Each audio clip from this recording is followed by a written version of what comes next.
हरे कृष्णा। सभी का बहुत बहुत स्वागत है। आज हम 10वां अध्याय देखने जा रहे हैं। 9वें अध्याय में हमने क्या देखा? जो एकदम मिड पॉइंट है भगवत गीता का, 18 अध्याय में से 9वां अध्याय ने एकदम हम कोर में थे कल। तो वो उसमें क्या कैसा दिव्य ज्ञान दिया है, सबसे ज्यादा गोपनीय ज्ञान ऐसा दिया है भगवान ने। और उसमें हमको अलग अलग चीजें बताई है। एक महत्वपूर्ण बात, यानी पत्रम पुष्पम फलम तोयम यो मे भक्त्या प्रयच्छति तदहम भक्ति परहुतम अश्नामि प्रयतात्मनः। ऐसे भगवान बोलते हैं, यानी भक्त चाहे मुझे एक पत्ता, एक फूल, एक फल या थोड़ा सा जल ही सही, ये ही अगर भक्ति से देते हैं, भक्ति से अर्पण करते हैं, तो मैं उसे ग्रहण करता हूँ।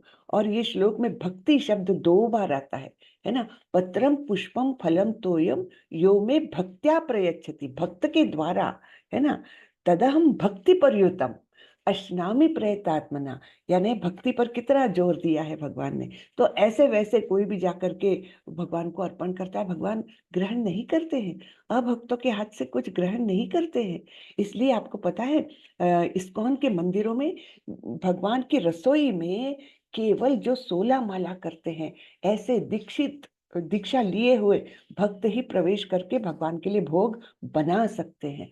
फिर भगवान को अर्पण करने वाले पुजारी, वो भी बहुत ब्राह्मण दीक्षा लिए हुए, वो कम से कम, है ना, ऐसे पुजारी ही उनको अर्पण कर सकते हैं। तो जब भगवान को भक्तों द्वारा पकाया गया, भक्तों के द्वारा अर्पण किया जाता है, तब वो बड़े संतुष्टि से उसको ग्रहण करते हैं। तो इसलिए भक्त लोग जो है ना, उनके घरों में बाहर से आकर के कुकिंग नहीं अलाउड है, क्योंकि खुद से बनाया हुआ उसमें हमारी भावनाएं भी उसमें जाती है। तो खुद से थोड़ा सा ही सही, कुछ भी पकाइए, लेकिन खुद के हाथ से प्रेम पूर्वक अच्छी भावना से पकाइए और फिर भगवान को अर्पण कीजिए। पका नहीं भी सकते तो एक फल या ड्राई फ्रूट्स, ऐसा सूखा भी भगवान को अर्पण करिए, ठीक है, लेकिन बहुत आदर पूर्वक, बहुत भक्ति पूर्वक भगवान को अर्पण करिए। देखिए भगवान ग्रहण करते हैं।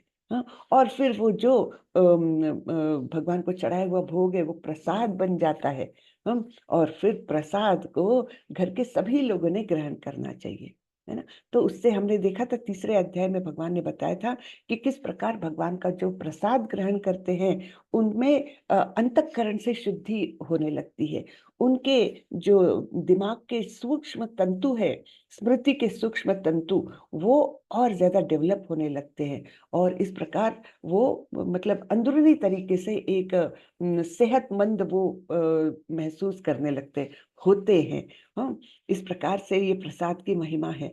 तो प्रसाद आप सभी को दिया करिए। कभी कभी क्या होता है घर में, आप तो सपोज आप भक्ति में आ गए, लेकिन सभी लोग तो नहीं रहते। हाँ, सभी लोग भक्ति में नहीं रहते, वो लोग शायद आपका विरोध भी करें, ऐसे भी लोग रहते हैं। लेकिन उनको भी आप बिना बताए ये प्रसाद दे दिया करिए। तो 6 महीने में, 8 महीने में, 1 साल में आप देखेंगे उनमें भी परिवर्तन आता है। वो भी धीरे धीरे, अच्छा इतना रुचि लेकर सुन रहे हो तो क्या है, मैं भी सुनूं, अपने आप ही उनमें भी थोड़ी सी रुचि डेवलप हो जाती है। हम्म।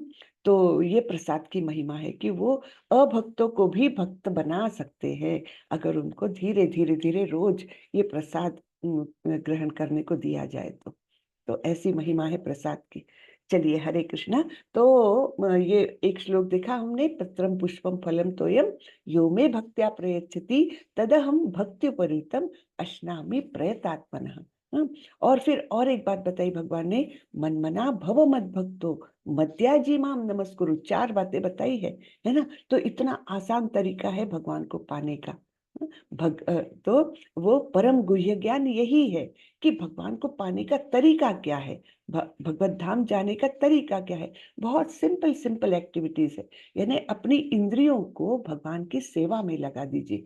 धीरे धीरे धीरे अपनी आत्म शुद्धि होते हुए हम भगवान को प्राप्त कर सकते हैं। तो इंद्रियों के माध्यम से आत्मा की शुद्धि से भगवत प्राप्ति, है ना। तो यानी ग्रॉस से सूक्ष्म तक, है ना। इस प्रकार से हम अपना आध्यात्मिक जीवन और डेवलप कर सकते हैं। ठीक है। तो चलिए आज का 10वां अध्याय हम देखेंगे। मैं शेयर करती हूँ और उसके बाद हम मंगलाचरण करके आरंभ करेंगे।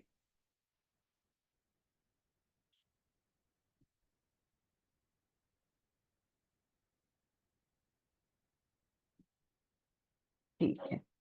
ओम नमो भगवते वासुदेवाय। ओम नमो भगवते वासुदेवाय। ओम नमो भगवते वासुदेवाय। ओम अज्ञानतिमिरान्धस्य ज्ञानाञ्जनशलाकया चक्षुरुन्मिलितं येन तस्मै श्रीगुरवे नमः। श्रीचैतन्यमनोभीष्टं स्थापितं येन भूतले स्वयं रूपः कदा मह्यं ददाति स्वपदान्तिकं। वन्देऽहं श्रीगुरो श्रीयुतपदकमलं श्रीगुरुन् वैष्णवांश्च श्रीरूपं साग्रजातं सहगण रघुनाथान्वितं तं सजीवं साद्वैतं सावधूतं परिजनसहितं कृष्णचैतन्यदेवं श्रीराधा कृष्णपादान् सहगण ललिता श्रीविशाखान्वितांश्च। हे कृष्ण करुणा सिंधु दीनबंधु जगतपते गोपेश गोपिका कांत श्री राधा कांत नमोस्तुते। तप्त कांचन गौरांगी राधे वृंदावनेश्वरी वृषभानुसुते देवी प्रणमामि हरिप्रिये। नमो विष्णुपदाय कृष्णपृष्ठाय भूतले श्रीमते भक्ति वेदांत स्वामी इति नामिने। नमस्ते सारस्वते देवे गौरवाणी प्रचारिणे निर्विशेषाय शून्यवादी पाश्चात्य देशतारिणि। जय श्री कृष्ण चैतन्य प्रभो नित्यानंदा श्री अद्वैत गदाधर श्रीवासादि गौरभक्त वृंदा।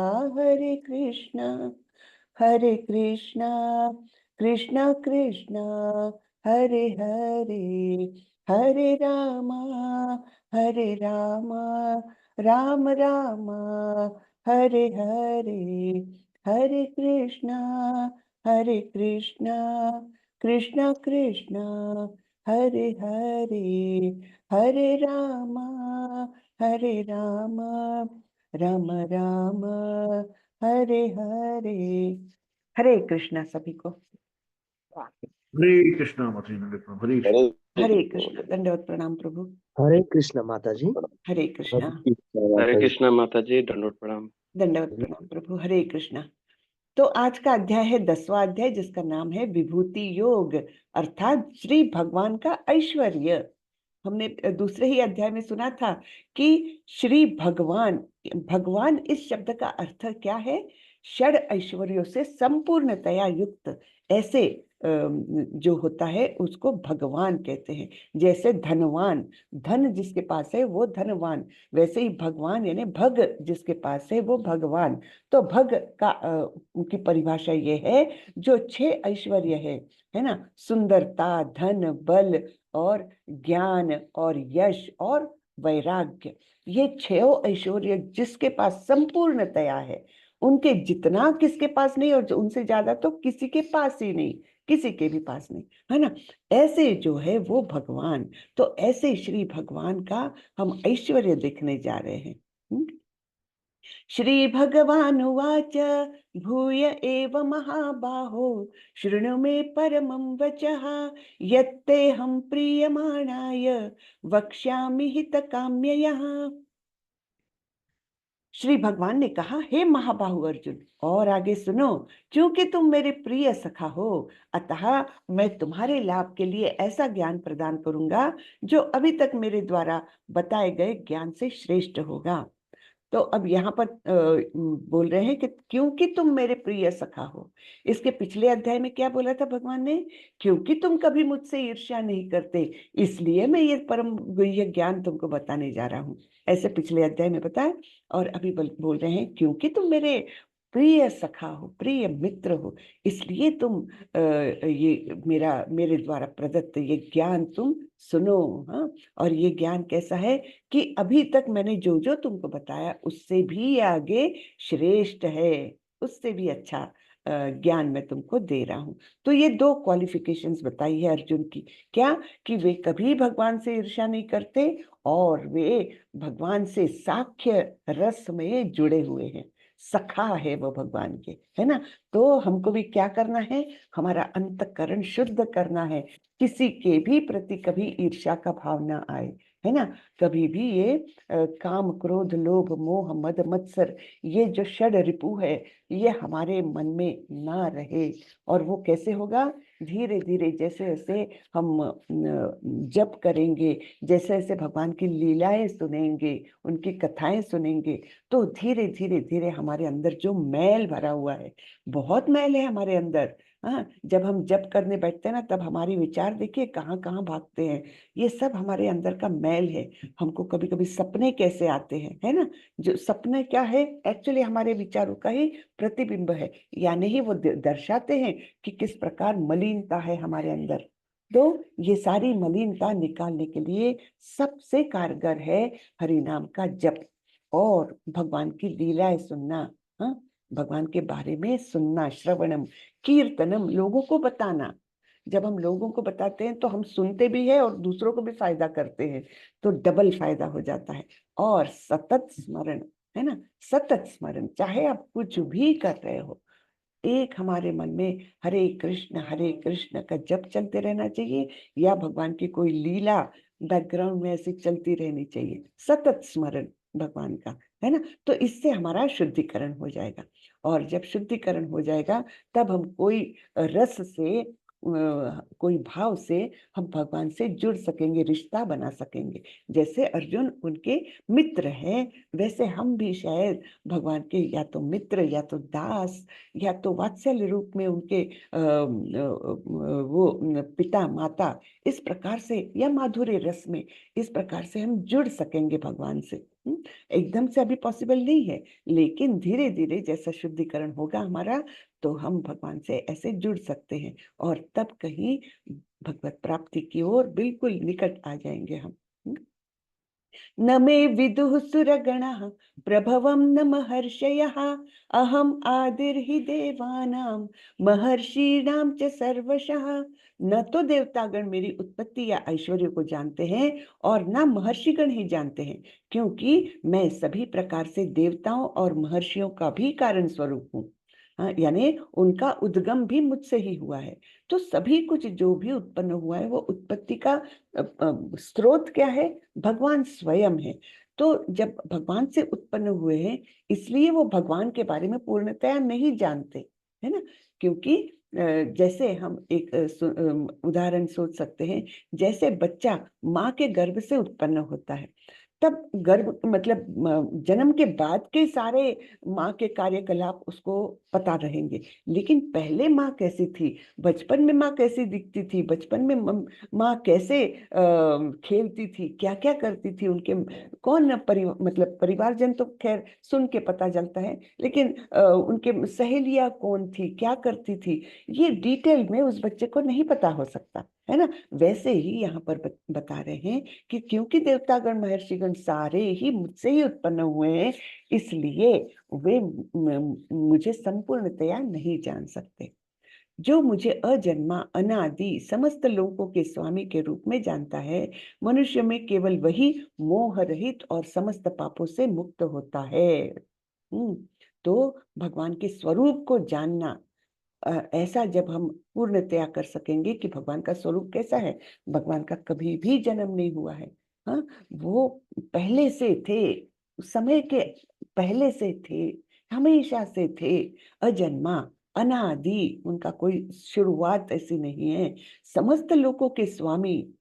जो कुछ है, सारे ब्रह्मांडों में जितने भी लोक है, वे सारे उनके स्वामित्व में आते हैं, उनके अध्यक्षता में कार्यरत है ना। हमने देखा था, मयाध्यक्षेण प्रकृति सूयते सचराचरम, है ना। भगवान ने बताया था पिछले अध्याय में कि किस प्रकार ये प्रकृति जो है मेरे आदेश से काम करती रहती है।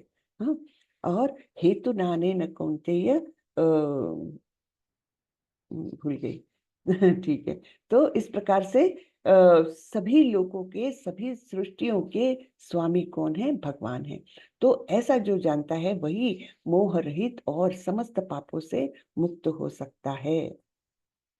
सप्तर्षिगण तथा उनसे भी पूर्व 4 अन्य महर्षि एवं सारे मनु, मनु किसको बोला है? मानव जाति के पूर्वज, सब मेरे मन से उत्पन्न है और विभिन्न लोकों में निवास करने वाले सारे जीव उनसे अवतरित होते हैं, है ना। तो मनु को बोला जाता है मानव जाति के पूर्वज। उन्होंने हमारे लिए बहुत सारी गाइडलाइंस बना के दी है मनु ने, है ना। मनु संहिता, हाँ, जिसका आजकल बहुत उपहास किया जाता है, लेकिन वास्तविकतः वह हमारे लिए गाइडलाइन से जीवन कैसा जीना है, तो उसका उपहास करके हम अपना ही नुकसान कर रहे हैं। तो इस प्रकार से भगवान बताते हैं कि सभी लोग ये मेरे से ही उत्पन्न है और फिर आगे प्रजा उनसे बड़ी है। तो ये 4 कुमार कौन है? ये ब्रह्मा जी के पुत्र है, सनक, सानंद, सनातन और सनत कुमार। ये 4 ब्रह्मा जी के पुत्र हुए हैं। और ये सप्तर्षि कौन है? वशिष्ठ, कश्यप, अत्रि, जमदग्नि, गौतम, विश्वामित्र और भारद्वाज। हाँ, इनको स्थान भी कहाँ मिला है? तारों का स्थान मिला हुआ है। एक सप्तर्षि का एक हम तारों का समूह आकाश में देखते हैं, तो वो इन्हीं ऋषियों के नाम से है। हाँ, एताम विभूतिम योगम च मम यो वेत्ति तत्वतः सो विकल्पेन योगेन युज्यते नात्र संशयः। जो मेरे इस ऐश्वर्य तथा योग से पूर्णतया आश्वस्त है, वह मेरी अनन्य भक्ति में तत्पर होता है, इसमें तनिक भी संदेह नहीं। तो इसलिए भगवान के बारे में जानना आवश्यक है। नहीं तो हमको क्या लगता है, भगवान क्यों अपने बारे में इतना बोल रहे हैं? कोई कोई बोलते हैं ना, क्या अपने मुंह मियाँ मिट्ठू, है ना, कि अपने ही मुंह से अपने ही बारे में तारीफ कर रहे हैं क्या भगवान? ऐसा नहीं है। भगवान चाहते हैं कि सारे जीव उनके पास वापस आ जाए, परम धाम में रहे उनके साथ, और इसलिए वो मदद कर रहे हैं। जब तक हम भगवान के बारे में पूर्णतया नहीं जानेंगे, तब तक हम कोई रिश्ता नहीं बना सकेंगे, तब तक हमारी आत्मशुद्धि नहीं हो सकेगी। और इसलिए ये ज्ञान आवश्यक है। ये नहीं कि भगवान अपनी ही बखान कर रहे हैं क्या, नहीं, ऐसा नहीं है। ये इसको हमने समझना चाहिए ठीक से। तो जो मेरे इस ऐश्वर्य तथा योग से पूर्णतया आश्वस्त है, वह मेरी अनन्य भक्ति में तत्पर हो जाता है। हाँ, और इसमें, इस बात में कोई भी संदेह नहीं है कि जो सब कुछ जानेगा मेरे बारे में, तो निश्चित रूप से वो बहुत ज्यादा आकर्षित हो जाएगा, है ना। कृष्ण शब्द का अर्थ क्या है पता है आप लोगों को? कृष्ण का अर्थ एक तो है काला, है ना, काला रंग, ठीक है। और दूसरा मेन अर्थ क्या है? कृष्ण यानी सर्वाकर्षक, हाँ, सभी को आकर्षित करने वाले, ऐसे हैं हमारे कृष्ण। हाँ, तो कर्षति इति कृष्ण, सर्वाकर्षति इति कृष्ण, तो सभी को आकर्षित करने वाले वो है हमारे कृष्ण। तो इसलिए भगवान के बारे में जैसे जैसे हम जानेंगे, जैसे जैसे उनके वैभव और उनकी लीलाएं, उनके गुण रूप, सबके बारे में जैसे जैसे जानेंगे, धीरे धीरे हमारे मन में उनके प्रति प्रेम, आसक्ति डेवलप होने लगेगी और हम अनन्य भक्ति की ओर जाएंगे। अब ये 8वें श्लोक से लेकर 11वें तक जो है 4 श्लोक, 8, 9, 10, 11, ये 4 श्लोक कहलाते हैं चतुश्लोकी भगवत गीता, क्योंकि इसमें भगवत गीता का सार आ जाता है। तो इसलिए ये बड़े ही महत्वपूर्ण श्लोक है। क्या बताते हैं भगवान? अहम सर्वस्य प्रभवो मत्तः सर्वं प्रवर्तते इति मत्वा भजन्ते माम बुधा भाव समन्वितः। मैं समस्त आध्यात्मिक तथा भौतिक जगतों का कारण हूँ। प्रत्येक वस्तु मुझ ही से उद्भूत है। जो बुद्धिमान यह भली भांति जानते हैं, वे मेरी प्रेमा भक्ति में लगते हैं तथा हृदय से पूरी तरह मेरी पूजा में तत्पर होते हैं। हाँ, तो क्या है, सभी जगतों का, चाहे वो आध्यात्मिक जगत हो चाहे भौतिक जगत हो, आध्यात्मिक जगत ये संपूर्ण सृष्टि के 3/4 है। हाँ, यानी मेजॉरिटी पार्ट आध्यात्मिक जगत का है और केवल 1/4 पार्ट जो है वो भौतिक जगत का है। जैसे हम देखते हैं एक शहर है, तो शहर में सामान्य लोग जो मुक्त वो कर सकते हैं, कहीं भी जा सकते हैं, आ सकते हैं। ऐसे लोगों की तादाद बहुत ज्यादा रहती, और जो कारागृह में रहते हैं, बंदी रहते हैं, उनकी संख्या कम रहती है। बिल्कुल वैसे ही आध्यात्मिक जगत में जो मुक्त जीव है उनकी संख्या बहुत ज्यादा है। और हम बद्ध जीव जो भौतिक जगत में आए हुए हैं, क्यों आए हैं? क्योंकि हमने कुछ अपराध किया भगवान के पास लिए, है ना, और हमने स्वामित्व जताने की इच्छा की कि मैं भी कुछ भोग करूं, कृष्ण को छोड़ करके, परे करके मैं कुछ भोग करूं, ऐसी इच्छाएं की। और हमारे दयालु परमेश्वर ने क्या किया? हमारे लिए भौतिक जगत निर्माण किया कि ठीक है, तुम्हारी इच्छा है, तुम वहां जाओ और तुम स्वामित्व जताओ, तुम भोग करो, आनंद करो। लेकिन होता क्या है, यहाँ पर है माया देवी, जो हमको 3 गुणों से बद्ध करके, बांध करके रखती है। अनेक योनियों में हम घूमते फिरते रहते हैं, 84 लाख योनियों में से पता नहीं हमको अगला जन्म कौन सा मिलना है, पिछला जन्म कौन था, पता नहीं हमको कुछ भी, है ना। बहुत भाग्य से ये मनुष्य जन्म मिला है। अब इसको भी हम व्यर्थ कर देंगे तब तो फिर क्या, और कितने करोड़ों करोड़ जन्मों का फेरा लग जाएगा। तो इस प्रकार से ये आध्यात्मिक जगत हो या भौतिक जगत हो, सभी जगतों की प्रत्येक वस्तु भगवान से ही उद्भूत है। जो बुद्धिमान यह भली भांति जानते हैं, वे मेरी प्रेमा भक्ति में लगते हैं तथा हृदय से पूरी तरह मेरी पूजा में तत्पर होते हैं। तो इसलिए ये सब ज्ञान हमको आवश्यक है, जिससे कि हमारे मन में भगवान के प्रति प्रेम उत्पन्न हो जाए। और इस प्रकार हम उनकी पूजा में तत्परता से लगे रहे। फिर अगला श्लोक आता है, मच्चित्ता मद्गता प्राणा बोधयन्तः परस्परम कथयन्तश्च माम नित्यम तुष्यन्ति च रमन्ति च। मेरे शुद्ध भक्तों के विचार मुझ में वास करते हैं, अपना जीवन मेरी सेवा में अर्पित रहते हैं, और वे एक दूसरे को ज्ञान प्रदान करते तथा मेरे विषय में बातें करते हुए परम संतोष तथा आनंद का अनुभव करते हैं। ठीक है, तो यहाँ पर प्रभुपाद जी दिख रहे हैं। यहाँ पर एक छोटा सा ऑडियो क्लिप भी है, वीडियो क्लिप भी है। मैं जरा ये शेयर कर लूं साउंड।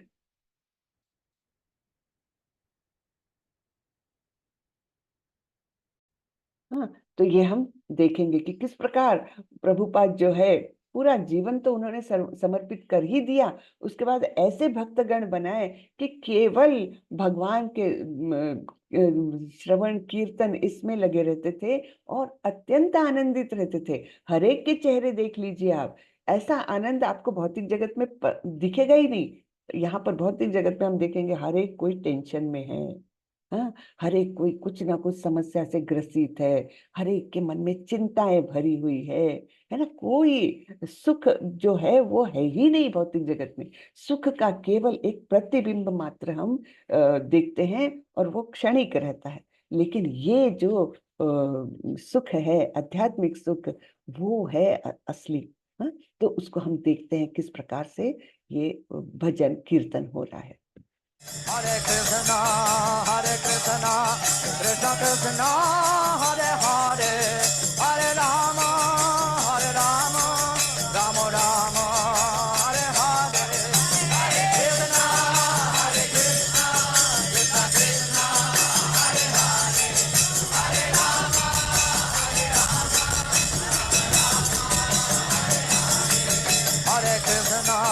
हरे कृष्ण कृष्ण कृष्ण हरे हरे, हरे राम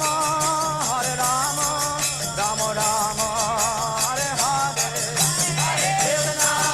हरे कृष्ण कृष्ण कृष्ण हरे हरे,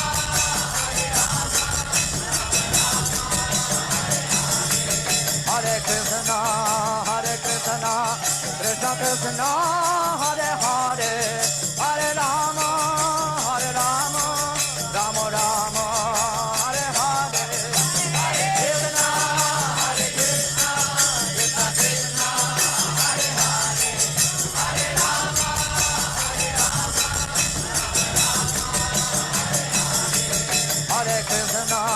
हरे कृष्ण कृष्ण कृष्ण हरे हरे, हरे राम राम राम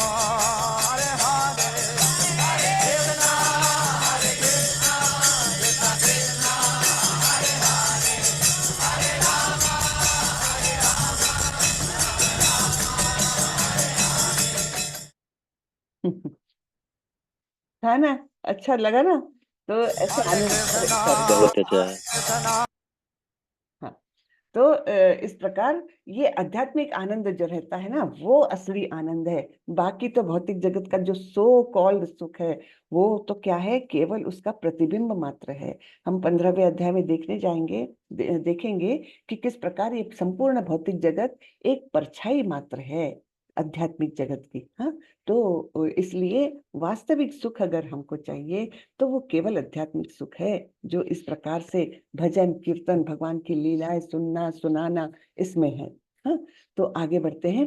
तेषां सतत युक्तानां भजतां प्रीति पूर्वकं ददामि बुद्धि योगम तम येन माम उपयान्ति ते। जो प्रेम पूर्वक मेरी सेवा करने में निरंतर लगे रहते हैं, उन्हें मैं ज्ञान प्रदान करता हूँ, जिसके द्वारा वे मुझ तक आ सकते हैं।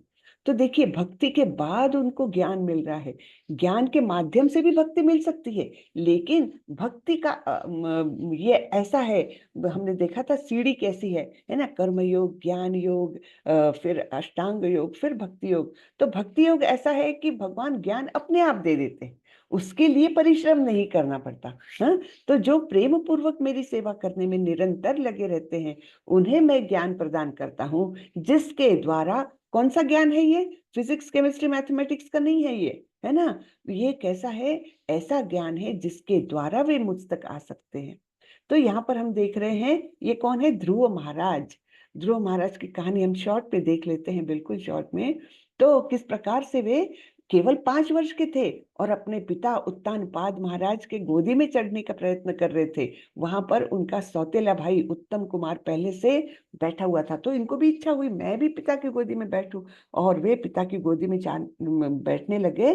तो उनकी सौतेली माँ ने उनको फटकार लगाई, बोले तुम नहीं बैठ सकते अपने पिता की गोदी में। अगर तुमने मेरे कोख से जन्म लिया होता तब तुम अधिकारी होते वहां बैठने की, और अगर तुमको बैठना है तो मेरे कोख से तुम जन्म लो, उसके बाद तुम बैठ सकोगे।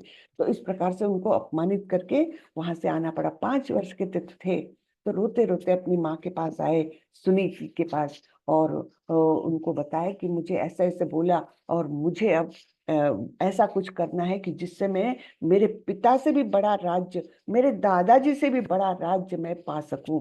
ऐसा मुझे करना है, मुझे मुझे बताओ मुझे क्या करना चाहिए। तो उनकी माता जो थी वो अच्छी बहुत बड़ी भक्त थी, और उन्होंने योग्य मार्ग दिखाया। उन्होंने बोला तुम्हारी इच्छा पूर्ति करने का सामर्थ्य केवल भगवान विष्णु में है, तो तुम विष्णु की आराधना करो। तो बोले, इन्होंने पूछा कि मुझे विष्णु कहाँ मिलेंगे? तो बोले जंगल में मिलेंगे। हाँ, तो ये वहां से निकल गए। हाँ, और इस प्रकार वहां उन्होंने अपना घर, पिता माता सबको छोड़ा और जंगल के लिए निकल गए। रास्ते में उनको मिले नारद मुनि, और नारद मुनि ने पूछा हे बालक तुम कहाँ जा रहे हो? तो बोले मैं विष्णु से मिलने जा रहा हूँ, भगवान विष्णु से मिलने जा रहा हूँ, और उनसे मुझे ऐसा राज्य प्राप्त करना है कि जहां से मुझे कोई उठा नहीं सके, मेरे पिता से भी बड़ा राज्य ऐसा मुझे प्राप्त करना है। तो बोले अच्छा तुम जंगल जा रहे हो विष्णु से मिलने, लेकिन तुम तो बहुत छोटे से हो, तुमको डर लगेगा, वहां पर जंगली प्राणी है, ये है, डरावना है वहां पर, तुम मत जाओ, तुम अभी छोटे हो, जब बड़े हो जाओगे ना तब जाना जंगल में तपस्या करने। लेकिन ये नहीं माने। तब नारद मुनि ने उनको बहुत समझाने की कोशिश की, नहीं माने। तब उन्होंने देखा कि इसका तो निश्चय बहुत ही दृढ़ है। तब उन्होंने उनको मंत्र दिया, ओम नमो भगवते वासुदेवाय। इस मंत्र का तुम निरंतर जाप करो, और फिर कम कम कम अपना खाना जो है, आहार पर एकदम नियंत्रण लाओ, और इस मंत्र का एकाग्रता पूर्वक तुम जाप करो। तो ध्रुव महाराज की दृढ़ता देखिए कैसी थी। वो जंगल में गए, और नदी थी सामने बस, तो हफ्ते में एक दिन 2-3 पत्ते और थोड़ा सा जल ऐसा पीते थे। पहले एक दिन से शुरुआत की, दिन में केवल इतना ही ग्रहण करूंगा। फिर एक हफ्ते से चालू किया, 15 दिन में एक ही बार जल पीना और एक पत्ता खाना, इस प्रकार चालू किया। ऐसे उन्होंने 6 महीने में भगवान को प्रसन्न किया। यानी जो हम सत्य युग का देखते हैं, हजारों हजार वर्षों तक वो तपस्या करते थे। और हमारे ध्रुव महाराज को देखिए, इतने छोटे से बालक, उन्होंने 6 महीने में भगवान को अपने सामने आने के लिए बाध्य किया अपनी तपस्या के द्वारा। और जब भगवान विष्णु आए तब उन्होंने अपने शंख का स्पर्श किया उनके कपाल पर। हाँ, और इस प्रकार अपनी प्रसन्नता दिखाई और बोले कि बालक, तुमको जो मांगना है मांगो, क्या चाहिए तुमको। तो नहीं, ये दृश्य जो आ रहा है ना, वो किस प्रकार का है दृश्य बताओ। तो उन्होंने अपने सांसों पर भी निग्रह कर लिया, एकदम सांस लेना ही बंद कर दिया। और उनमें इतने प्रबल वो आ गई थी, शक्ति आ गई थी कि ऐसा लगा जैसे सारे वायुमंडल का श्वास रुक गई है, सारे ब्रह्मांडों की श्वास रुक गई है। तो सब लोग पीड़ित हो गए उससे, है ना, कि अरे हमको सांस लेने में दिक्कत हो रही है, क्यों? एक भक्त ने अपनी सांस रोकी हुई है। तब भगवान विष्णु को वो लोग प्रार्थना करने गए और भगवान विष्णु 6 महीने में ही भगवान ध्रुव महाराज के सामने आके प्रकट हुए और बोले जो मांगना है मांगो। तो ध्रुव महाराज जैसे ही उन्होंने देखा, विष्णु के दर्शन हुए उनको, तो उनमें ज्ञान अपने आप आ गया। हाँ, तो तब उनको पता चला मैं क्या मांग रहा हूँ, मैं तुच्छ भौतिक चीज मांग रहा हूँ, है ना। तो उन्होंने बोला विष्णु भगवान को कि मुझे कुछ भी नहीं चाहिए। तो विष्णु भगवान तो अंतर्यामी है, वो तो सब जानते थे। बोले नहीं, तुम्हारी कुछ इच्छा है वो प्रकट करो। तो वो बोले मैं तो कांच के टुकड़ों की इच्छा लेकर आया था, लेकिन मुझे तो साक्षात इतना अमूल्य ऐसा हीरा मुझे मिल गया। अब मैं उन तुच्छ टुकड़ों से क्या करूंगा, मुझे कुछ नहीं चाहिए। हाँ, फिर भी भगवान तो बड़े दयालु है, फिर भी उन्होंने ऐसा साम्राज्य दिया ध्रुव महाराज को कि जो आज तक मतलब अटल ऐसा स्थान उनको दिया, है ना। तो इस प्रकार से भगवान ज्ञान अंदर से ही दे देते हैं, उनको ज्ञान प्रदान करते हैं कि किस प्रकार वो भगवान को प्राप्त कर सके, भगवान तक जा सके। तो ये है, पहले तो वो ज्ञानी नहीं थे, पहले तो वो क्या थे, अर्थार्थी, है ना। 4 प्रकार के लोग हमने देखे हैं, आर्तो, जिज्ञासु, अर्थार्थी और ज्ञानी।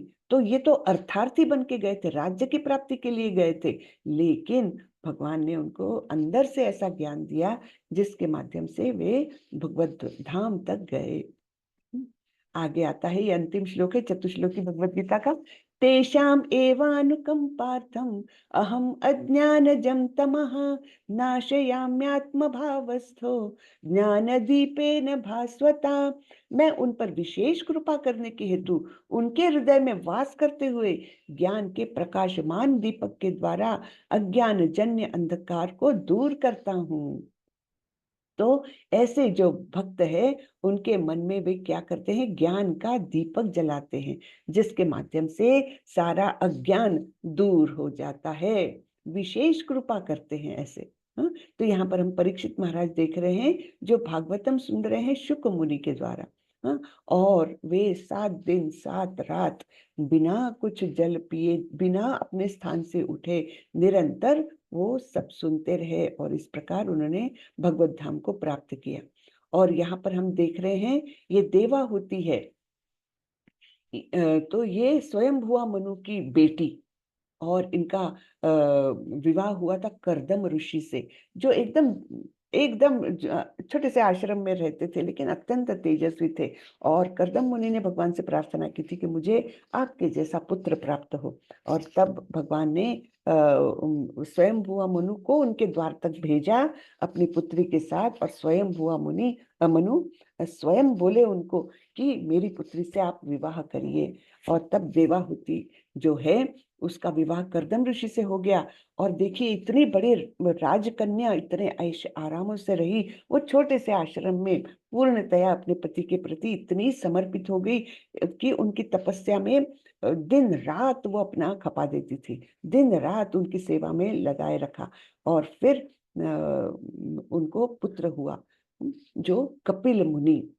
कपिल मुनि जो भगवान के ही अवतार थे। और उन्होंने फिर करदम मुनि तो जब जैसे ही उनको पुत्र हुआ तो और थोड़ा सा बड़ा हुआ तो वो तो अपना आश्रम छोड़ करके निकल गए, लेकिन कपिल मुनि कुछ वर्षों तक अपने माँ के साथ रहे। तब देवाहुति जो उनकी माँ थी वो उनकी शिष्या बन गई। देखिए, यानी गुरु ऐसा नहीं कि अपने से बड़ा ही होना चाहिए, छोटा भी हो सकता है, रिश्ते में भी हो सकता है। तो इस प्रकार उनको गुरु मान करके इन्होंने ज्ञान प्राप्त किया। हाँ, और वो ज्ञान ऐसा था कि उनके मन का अज्ञान रूपी अंधकार पूरा दूर हो गया, और वे भी, देवाहुति स्वयं भी भगवत धाम गई, है ना। तो ये है मतलब भक्तों की करामत ऐसी रहती है कि इस प्रकार से बेटे ने अपनी माँ को ज्ञान दिया और उनका उद्धार किया। तो ये विशेष कृपा है भगवान की, है ना। तो इस प्रकार से बताया है 8, 9, 10 और 11, ये 4 श्लोकों में भगवान ने अपने ऐश्वर्य ऐसा बताया है कि किस प्रकार एक सामान्य व्यक्ति भी भगवत धाम को जा सकता है। अब ये सुन करके अर्जुन बोल रहे हैं, परम ब्रह्म परम धाम पवित्रम परमं भवान पुरुषम शाश्वतम दिव्यम आदिदेवम अजम विभुम आहुस्त्या वृषय सर्वे देवर्षिर्नारदस्तथा असितो देवलो व्यासः स्वयं चैव ब्रवीषि में। अर्जुन ने कहा, आप परम भगवान, परम धाम, परम पवित्र और परम सत्य है। आप नित्य दिव्य आदि पुरुष अजन्मा तथा महानतम है। नारद, असित, देवल तथा व्यास जैसे ऋषि आपके इस सत्य की पुष्टि करते हैं, और अब आप स्वयं भी मुझसे कह रहे हैं।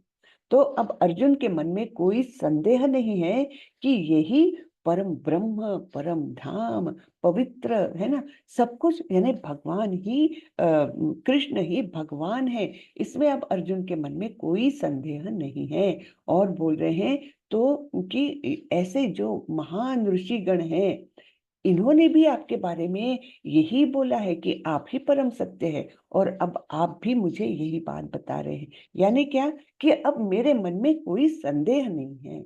ठीक है। सर्वमेतद्रुतं मन्ये यन्मां वदसि केशव नहि ते भगवन् व्यक्तिं विदुर्देवान दानवः। हे कृष्ण, आपने मुझसे जो कुछ कहा है उसे मैं पूर्णतया सत्य मानता हूँ। हे प्रभु, न तो देवतागण न असुरगण ही आपके स्वरूप को समझ सकते हैं। तो भगवान को पूर्णतया समझना बहुत ही मुश्किल है। ना तो देवता ना असुर ही आपके स्वरूप को समझ सकते हैं।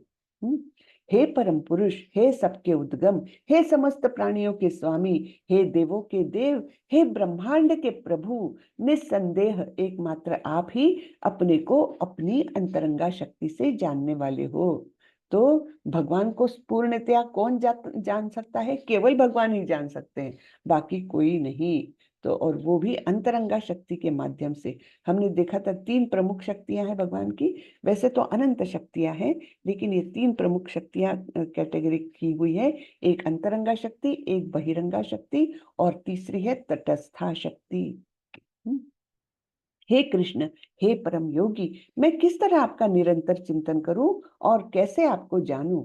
हे भगवान, आपका स्मरण किन किन रूपों में किया जाए?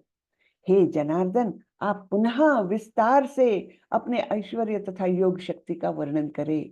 है ना, अर्जुन रिक्वेस्ट कर रहे हैं, आप पुनः अपने ऐश्वर्य और योग शक्ति का वर्णन करें। मैं आपके विषय में सुनकर कभी तृप्त नहीं होता हूँ, क्योंकि जितना ही आपके विषय में सुनता हूँ उतना ही आपके शब्द अमृत को चखना चाहता हूँ।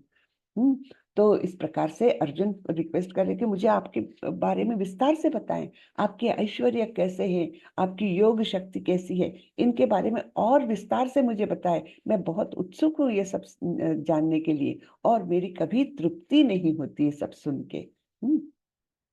अब भगवान बता रहे हैं, तो भगवान बोल रहे हैं, हाँ, मैं तुम्हें मेरी शानदार अभिव्यक्तियों के बारे में बताऊंगा, लेकिन उनमें से केवल जो प्रमुख है, हे अर्जुन, वे असीम है ना। यानी ये शानदार अभिव्यक्तियां, जो ऐश्वर्य है, वो असीम है। कब तक मैं वर्णन करूंगा और कब तक तुम सुनोगे? इसलिए मैं केवल तुमको प्रमुख जो मेरी अभिव्यक्तियां हैं वो बताऊंगा। तो भगवान बताना चालू करते हैं। ये करीबन 86 वो बताए हुए हैं, ऐश्वर्य बताए हुए हैं। तो उतने श्लोक तो कवर करना 1 घंटे में पॉसिबल नहीं है, इसलिए ये समरी दी हुई है यहाँ पर।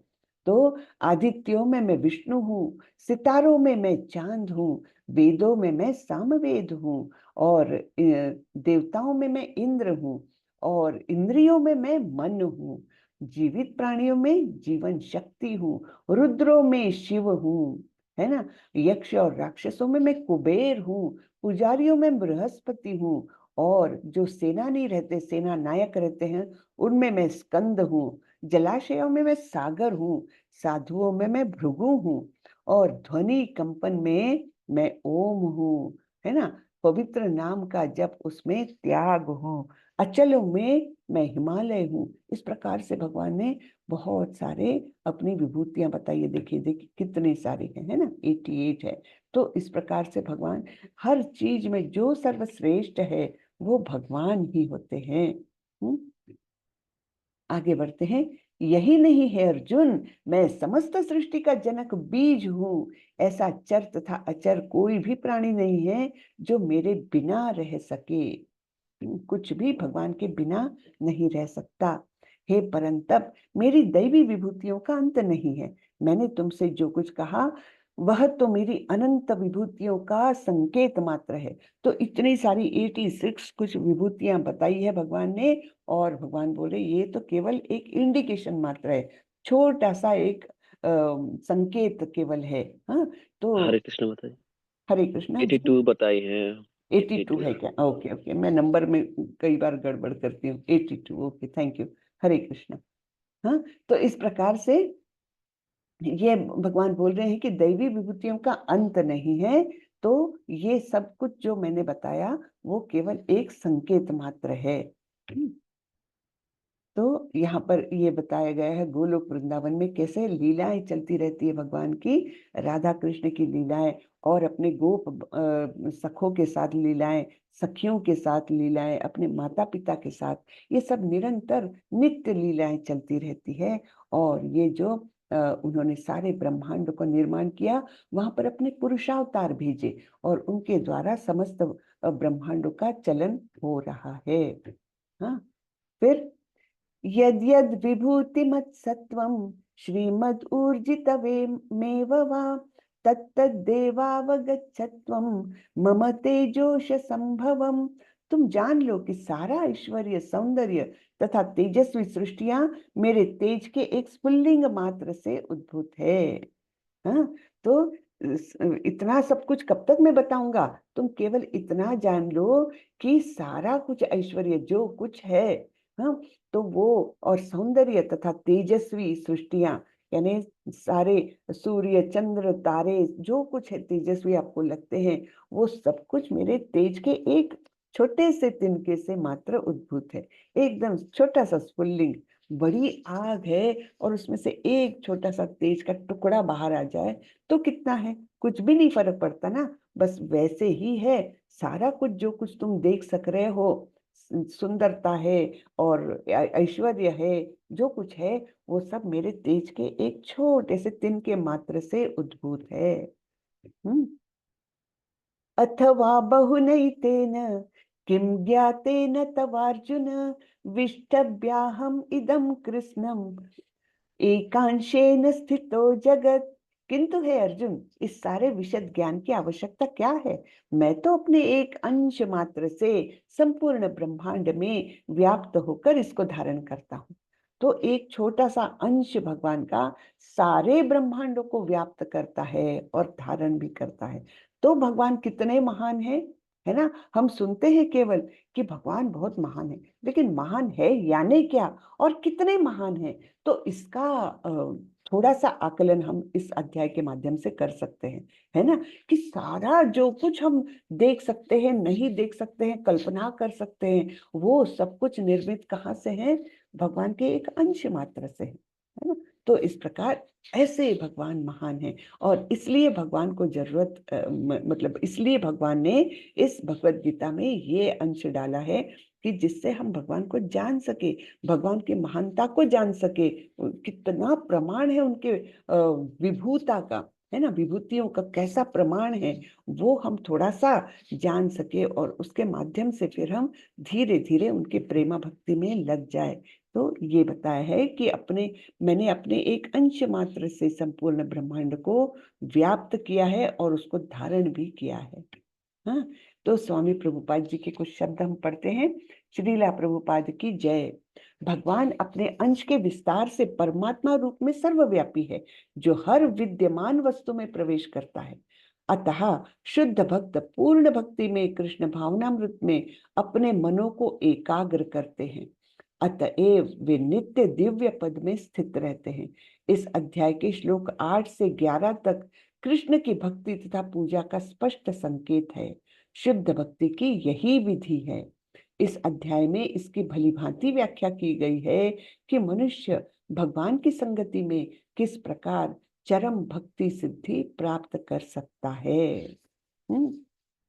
तो भगवान ने तो परमात्मा स्वरूप में सभी जगतों को व्याप्त कर रखा है, सर्वव्यापी है वे हैं। और इस प्रकार हम जब नित्य भगवान की लीलाओं का स्मरण करेंगे, उनका कीर्तन करेंगे, है ना, तब फिर क्या होगा, यानी मनुष्य भगवान की संगति में रहेगा। हम नाम लेते हैं यानी भगवान के साथ हम निवास कर रहे हैं, है ना। तो जब हम भगवान का नाम लेते हैं तो भगवान वहां समक्ष है अपने। तो इस प्रकार जब हम भगवान की संगति में रहेंगे तो धीरे धीरे हमारी भक्ति में उन्नति होगी और इस प्रकार हम चरम पद पर जा सकेंगे, भक्ति के चरम स्टेज में जा सकेंगे। हाँ? तो इस अध्याय का सारांश हम देखते हैं। कृष्ण अनजाने और सभी के स्रोत है। तो भगवान को कोई नहीं जानता, न में विदुः सुरगणा, है ना। सभी कुछ भगवान से निर्मित है, इसलिए पूर्णतया भगवान को कोई नहीं जानता। शुद्ध भक्ति भगवत गीता का सार, ये 8 से लेकर 11 तक के श्लोक हमने देखे थे। मच्चित्ता मद्गता प्राणा बोधयंतम परस्परम, इस प्रकार से हमने 4 श्लोक वो देखे थे। अर्जुन ने कृष्ण के सर्वोच्च पद को स्वीकार किया। तो जैसे ही वो 4 श्लोक अर्जुन ने सुने हैं, उनके मन के भ्रम जो है, जो संभ्रम है, वो पूर्णतः निकल गया और वो उन्होंने मान लिया कि परम ब्रह्म परम धाम पवित्रम परमम भवान, है ना, आप ही हो परम ब्रह्म, है ना, परमेश्वर, सभी के ईश्वर, सभी के नियंता आप ही हो। ये सब उन्होंने स्वीकार किया, उन्होंने पूरी तरह से मतलब उसको ग्रहण कर लिया इस बात को। हाँ, फिर भी उन्होंने विनती की भगवान से कि मैं आपके विभूतियों के बारे में, आपके ऐश्वर्यों के बारे में जानना चाहता हूँ, मुझे कभी तृप्ति नहीं होती आपके बारे में सुनकर, तो आप कृपा करके मुझे बताएं। तो भगवान ने बोला कि ठीक है, मैं तुमको प्रमुख प्रमुख मेरी विभूतियों के बारे में बताता हूँ। इसके बाद भगवान ने अपनी विभूतियों का वर्णन किया और इतना वर्णन करने के बाद बोलते कि मैं कब तक वर्णन करूंगा और कब तक तुम सुनेंगे, तुम केवल इतना जान लो कि एकांशेन स्थितो जगत, कि मेरे एक अंश मात्र से सारे ही ब्रह्मांड मैंने धारण किए हुए हैं। हाँ, और व्याप्त किए हुए हैं, व्याप्त भी किए हैं और धारण भी किए हैं। ठीक है ना। तो इस प्रकार से ये अध्याय खत्म होता है। हरे कृष्णा। हरे कृष्णा मथुरा प्रभु, हरे हरे हरे कृष्णा हरे कृष्णा। कृष्णा हरे कृष्णा माता जी। हरे कृष्णा। हरे कृष्णा माता जी। हरे कृष्णा। हरे कृष्णा माता जी। हरे कृष्णा। तो आज का ये 10वां अध्याय हमको बताता है किस प्रकार से भगवान के ऐश्वर्य है, असीम ऐश्वर्य है ना।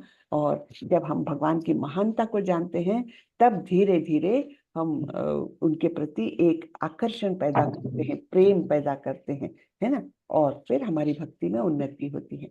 तो 2 क्राइटेरियन कौन से थे अर्जुन को ये सब कुछ बताने के? पहले तो अर्जुन के मन में कभी भी भगवान के प्रति ईर्ष्या नहीं आई, और दूसरा कि वे परम मित्र थे, उनके परम सखा थे। तो ये क्राइटेरिया है हमको दिए हुए।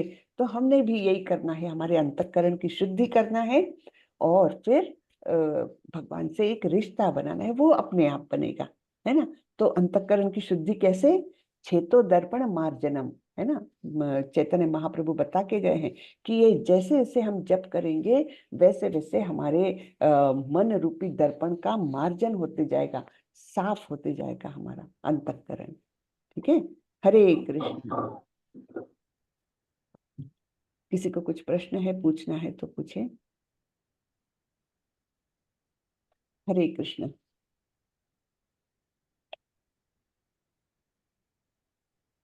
नहीं, सब लोग एकदम अचंभित हो गए भगवान का ऐश्वर्य सुन के, है ना? जी जी माता जी। हाँ, हरे कृष्णा। तो चलिए, अगर कुछ ये नहीं है, प्रश्न नहीं है, तो हम यहीं पर ये आज का सत्र खत्म करते हैं। माता जी हरे कृष्णा। जी जी मैं थोड़ा सा क्षमा चाहूंगा। जी जी मेरा एक प्रश्न है। जी। मेरा एक प्रश्न, जैसे कृष्ण की चिंतन और उनके नामों को जाप करते समय किसी प्रकार की गलत भावनाएं और विचार आती है तो क्या वो पाप है? वो गलत भावनाएं सिर्फ प्रकट हो रही है, जैसे हमारे मन में वो मैल भरा ही है, लेकिन जब हम जप कर रहे हैं तब वो बाहर आ रहा है, तो उसको निकलने दीजिए, उसके पीछे मत जाइए, उसको ज्यादा तवज्जो दीजिए ही मत। सबके मन में पाप भरा है, क्योंकि हम यहाँ हैं, इसी का मतलब हम पापी हैं। हाँ, तो वो तो निकलेगा, और निकलने दीजिए, उसको ज्यादा महत्व मत दीजिए। प्रयत्न करिए जप पे ध्यान केंद्रित करने का, और वो धीरे धीरे वो सारी भावनाएं आपकी कम कम कम होते जाएगी, साफ हो जाएगा। अपना दिल है ना, मन जो है अपना साफ होते जाएगा, तो ये सब विचार, मैं ये मत भावनाएं आएगी, सब आएगी। मैं इसमें 2021 से जुड़ा हूँ, तो बीच बीच में आती है, लेकिन मैं सोचता हूँ कि इसको मैं पूरा ही कर लेता हूँ, लेकिन होता ही नहीं है पूरा वो। फिर मैं भक्ति में लग जाता हूँ, फिर विचार को आती है, फिर मैं सोचता हूँ कि इसको समाप्त कर दो, फिर होता ही नहीं है नहीं, मेरे साथ में। समाप्त आप नहीं कर सकेंगे। समाप्त सिर्फ एक प्रकार से हो सकते हैं, अपने विचारों को उनको दुर्लक्ष्य करो, उनके तरफ ध्यान ही मत दो। जैसे आपके पास आपने 2 पेड़ लगाए हैं, तो आप चाह रहे कि ये दूसरा पेड़ जो है वो खराब है, खराब जाति का है, उसको मुझे बढ़ने नहीं देना है, तो आप क्या करोगे? उसको खाद पानी नहीं दोगे, उसकी तरफ दुर्लक्ष्य करोगे। बस वैसे ही अपने विचारों के प्रति करना है, उनको ज्यादा महत्व देना ही नहीं है, दुर्लक्ष्य करना है, और ध्यान देना है। किसको खाद पानी देना है? किसको? अपनी भक्ति लता बीज को। बाकी सबको बिल्कुल ध्यान ही नहीं देना है, तो वो अपने आप दब के मर जाएंगे। हाँ, सारे विचार अपने आप वो जी। खत्म हो जाएंगे। हरे कृष्णा माता और जी। 10वां अध्याय का 41वां श्लोक में माता जी अपने स्फुल्लिंग शब्द का प्रयोग किए थे, तो हाँ, इसका तात्पर्य क्या है? पुल्लिंग यानी देखिए, कभी आग लगती है ना, तो उसमें से छिटक करके कुछ तेजस्वी कण बाहर निकलते हैं, है ना? जैसे होली अपन जलाते हैं, तब होता क्या है, उसमें से कुछ चिंगारी जिसको बोलते हैं, स्फुल्लिंग यानी चिंगारी, प्रवृत्ति है। चिंगारियां हाँ, बाहर निकलती है, लेकिन वो कैसी रहती है? क्षणिक रहती है, उनका वो ज्यादा उसका लाइफ रहता ही नहीं है। तो ये ऐसे खत्म एक है। स्फुल्लिंग मात्र से सब तेज मेरा दिख रहा है, जो भी तुमको तेजस्वी दिख रहा है, जो भी ऐश्वर्य संपन्न दिख रहा है, वो केवल मेरे एक स्फुल्लिंग मात्र से, यानी चिंगारी है बस, मेरे उसमें से निकली हुई, उतना ही वो है। लेकिन ऐसा तो तेज जो हम देखते हैं, है ना? पूरा तेज प्राप्त करने के लिए कृष्ण की हमेशा आराधना ही करना पड़ेगा और हरे कृष्ण महामंत्र जपना ही पड़ेगा। जी प्रभु, जी प्रभु। ठीक है माता जी, धन्यवाद माता जी। हरे कृष्णा माता धन्यवाद, जी। हरे कृष्णा। जी प्रतिमा माता जी। माता जी, आपने जप करते समय और भी ज्यादा कंसंट्रेट हम कर पाए, आपने उपाय बताया था कि दोनों हाथ को हम काम में लगाना है। हाँ, वो तो मैंने यह बताया उपाय था। बहुत ही काम का है माता जी, मैंने प्रयोग किया है। बहुत सारे विचार आते हैं क्योंकि हम लोग गृहस्थ जीवन में, तो कुछ कुछ बोल दिया या फिर आपकी कोई आवाज काम। कट रही है क्या? मेरे लिए कट रही, पता नहीं, बहुत कट रही है। हाँ हरे तो कृष्ण, जी, हरे कृष्ण माता जी, आवाज आ रही है? हाँ, अभी आ रही है। तो जी मैं ये कहना चाहती थी कि क्योंकि हम लोग गृहस्थ जीवन में हैं, तो कुछ ना कुछ विचार आते रहते हैं, कोई किसी ने कुछ कह दिया या फिर कोई टेंशन है। तो आपका उपाय जो मैंने अपनाया उससे बहुत मुझे लाभदायक है वो बहुत, क्योंकि दोनों हाथ को जब काम में लगाते हैं जरा तो प्रेशर दे करके एक एक शब्द का उच्चार करते देखो हैं, तो भैया, हमारा कंसंट्रेशन अच्छा हो जाता है। जी जी जी, है तो ना? वही मैं हरे प्रभु कृष्ण, हरे यही कृष्ण, कृष्ण कृष्ण, प्रभु जी हरे को भी हरे। मैं यही बताना चाहती थी कि वैसा आप प्रयोग कीजिए तो जरूर ये उपाय लाभदायक होगा जो माता जी ने हमें बताया। जी जी, धन्यवाद माता जी याद दिलाने के लिए। हरे कृष्णा। जी सपना माता जी, आप कुछ बोलना चाह रहे हैं? माता जी मेरे को है ना, मन में एक हमेशा डर रहता है कि मैं पूजा नहीं कर पाती हूँ, टाइम नहीं, मतलब व्यवस्थित पूजा नहीं कर पाती हूँ। अच्छा। ऑफिस में ऑफिस जाती हूँ तो टाइम नहीं दे पाती हूँ, बस एक दीपक लगा पाती हूँ। और मन में बहुत विचार आता है कि बहुत अच्छे से पूजा करनी चाहिए, ठाकुर जी की पूजा करनी चाहिए, बट वो मैं कर नहीं पाती हूँ, तो उस वजह से मुझे बहुत ज्यादा टेंशन रहती है।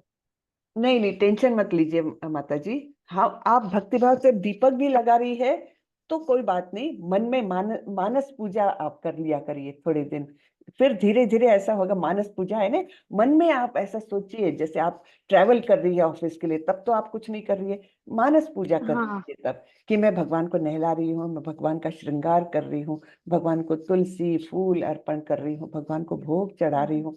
मन में आप उसको तीव्रता से अनुभव करिए। फिर क्या होगा पता है, भगवान तो स्वयं काल है, समय है, तो भगवान भक्तों के लिए समय एक्सपैंड करते हैं। आप धीरे धीरे देखेंगे कि आपको वो समय मिलने लग जाएगा पूजा करने का। हाँ, भगवान मतलब भक्तों के प्रति इतने वो है कि वो समय को भी बढ़ा देते हैं, एक्सपैंड जी करते हैं। माता तो जी अभी माता नहीं कर पा रहे हैं, कोई बात नहीं है, बहुत गिल्ट लेने की जरूरत नहीं है। और एक लेकिन तो जब होता है आप, कि टाइम नहीं निकाल पाते हैं, व्यवस्थित पूजा नहीं कर पाते हैं, मंदिर पूरा हाँ व्यवस्थित है, हाँ, लेकिन भगवान का स्नान नहीं करा पाते हैं, भोग नहीं लगा पाते हैं, हम्म, बच्चों में उलझे रहते हैं, टाइम बिल्कुल ऑफिस जाना जरूरी रहता है टाइम से। उस वजह से बस रोज मन में आता है कि आज भी ठाकुर जी की पूजा नहीं कर पाए, बस दीपक लगाया, ठीक है तो माता जी। ऐसा लगता है ऐसा कि पाप हो रहा है रोज। नहीं नहीं, पाप नहीं, वो नहीं सोचिए, पाप वगैरह नहीं हो रहा है। आपके मन में पूजा करने की इच्छा है, उस इच्छा को जागृत रखिए, रोज रोज जागृत रखिए। मानस पूजा जी कर लीजिए, दीपक जरूर जलाइए, जितना मिनिमम है उतना तो कर जलाते ही दीपक लीजिए। तो रोज फिर धीरे जलाते जाते। धीरे वो, हाँ, धीरे धीरे आपको समय भी मिलने लग जाएगा और आप अच्छे से पूजा भी करने लग जाओगे। जी माता जी, जी हाँ, हरे लेकिन कृष्ण। निरंतरता रखिए उसमें, रोज रोज। हाँ, रोज वो इच्छा करने का, भगवान अपनी इच्छा की पूर्ति करते ही है। रोज रोज जी इच्छा करिए, मुझे माफ करो भगवान, मैं पूजा नहीं कर पा रही हूँ, मुझे समय किसी भी प्रकार से आप ये करिए कि मुझे समय मिले, मैं आपकी बहुत अच्छे से पूजा कर सकूं, है ना। जी इच्छा माता जी, इच्छा को बहुत जागृत रखिए। जी माता जी, हरे जी कृष्ण। हरे हरे कृष्ण। हरे कृष्ण माता जी। जी, जी प्रभु। माता जी, एक बात मैं ऐड करना चाहूंगा इसमें। ये जो जी, दीदी जो बोल रही है, इनके मन में जो एक शंका है पाप होने का, हाँ, तो मैं क्या कर सकता हूँ? आप मुझे आज्ञा दे दो। जी जी, बताइए प्रभु। दीदी, ये जो आप सोच रही है ना कि पाप हो रही है, ये समय के अभाव से हम नहीं कर पा रहे, जैसा मैं ज्ञानियों से जाना है और मैंने अनुभव किया है जी कि श्रीमद् भागवतम में 9 प्रकार के भक्ति है ना। तो जी श्रवण, श्रवणम कीर्तनम विष्णु स्मरणम पाद सेवनम, है ना। प्रभु आपकी भी आवाज बहुत कट रही, क्या मुझे ही कटती हुई आ रही, पता नहीं। सबको आ रही है क्या कटते हुए कि साफ आ रही है? जी हाँ, माता नहीं जी। थोड़ी नहीं माता कट जी, रही है। आवाज कट रही ना, हाँ। मैं बाहर से आकर मैं बोलता हूँ, एक सेकंड रुकिए। अच्छा, हाँ दीदी, अभी आ रही है क्या? हाँ हाँ, हाँ, जी आ रही आ रही। हाँ, श्रवण, स्मरण, कीर्तन, पाद सेवनम, अर्चनम, वंदनम, दास्यम, सख्यम और आत्मनिवेदनम। तो इसमें जरूरी नहीं है कि हम भगवान को भोग लगाकर ही पूजा करें, जरूरी नहीं है। किसी भी तरीके से हम उनसे कनेक्ट होना है हमें, है ना। एग्जैक्ट। तो हम श्रवण करके भी हम कर सकते, मन ही मन में हम स्मरण कर सकते हैं उनके, उनकी जो विभूतियां है, उनकी उनके जो कार्य है, कृत्य है, उनको याद करके। कोई कीर्तन कर रहे हैं तो उनको सुन के, भक्ति मूलक गाना सुन के, है ना। तो ऐसे ही अभी जो माता जी ने बताया कि हम मन से भी मानस पूजा भी कर सकते हैं, तो वो सूक्ष्म रूप से हम सूक्ष्म देह से भी उनको पूजा भोग लगा सकते हैं। हम ऐसे भी कर सकते हैं दीदी। तो इसमें ऐसा मत सोचिए कि पाप हो रहे हैं। हमें बस उनसे कनेक्ट होना है कि वो हमारे पिताजी है। इतना तो जी समझ ही लेंगे, बच्चों की दुविधा तो वो समझ ही लेंगे, है ना। जी जी हमें कनेक्ट होना है, ये है जी, ऐसा बहुत मैं अच्छा बताया, सोचता हूँ। बहुत अच्छा बताया प्रभु। जी जी धन्यवाद जी धन्यवाद। हम्म, तो भगवान के बारे में सुनना, श्रवणम कीर्तनम विष्णु स्मरणम पाद सेवनम अर्चनम वंदनम दास्यम साख्यम आत्मनिवेदनम, ये 9 स्टेजेस में से कोई भी एक मार्ग अपनाइए आप। हम्म, तो उससे भी सिद्धि मिल सकती है ना। तो आपको समय नहीं मिलता, आपको ट्रैवलिंग में अगर समय मिलता है तब सुनिए, मानस पूजा करिए, है ना, वो समय आप लगाइए, तो वो हो जाएगा। ऑफिस में जाकर के कुछ समय मिलता है तो ऐसे तो माता जी मैं कीर्तन करती हूँ, जैसे रसोई में भी रहती हूँ सुबह तो मोबाइल में कीर्तन लगा लेती हूँ, और हाँ। जब तक रसोई में काम करती हूँ तो वो कीर्तन जय श्री कृष्णा जय श्री कृष्णा कृष्णाय वासुदेवाय ये कंटिन्यू सुनती रहती हूँ, भजन जब तक रसोई में रहती हूँ, जब तक कंटिन्यू। जी जी, बहुत अच्छे माता जी। हाँ, कंटिन्यू करिए, धीरे धीरे आपको समय भी मिलेगा, सब कुछ आप कर पाओगे। जी माता जी। गिल्ट मत रखिए उसका कुछ भी, ऐसा जी मत माता जी। कीजिए कि पाप लगेगा, नहीं। हरे कृष्णा। हरे कृष्ण माता जी, हरे कृष्ण। हरे कृष्ण। हरे कृष्ण। चलिए, हरे कृष्ण। और किसी को कुछ? हरे कृष्णा हरे कृष्णा हरे कृष्णा। हरे कृष्णा प्रभु। तो चलिए आज का सेशन यही खत्म करते हैं हम। वांछा कल्पतरुभ्यश्च कृपा सिंधुभ्येव च पतितानां पावनेभ्यो वैष्णवेभ्यो नमो नमः। अनंत कोटि वैष्णव वृंद की जय, श्रीला प्रभुपाद की जय। हरे कृष्णा। हरे कृष्ण। हरे कृष्णा। हरे कृष्णा माता जी, हरे दंड कृष्ण। प्रणाम। दंडवत हरे प्रणाम। हरे कृष्ण। कृष्णा। हरे कृष्णा।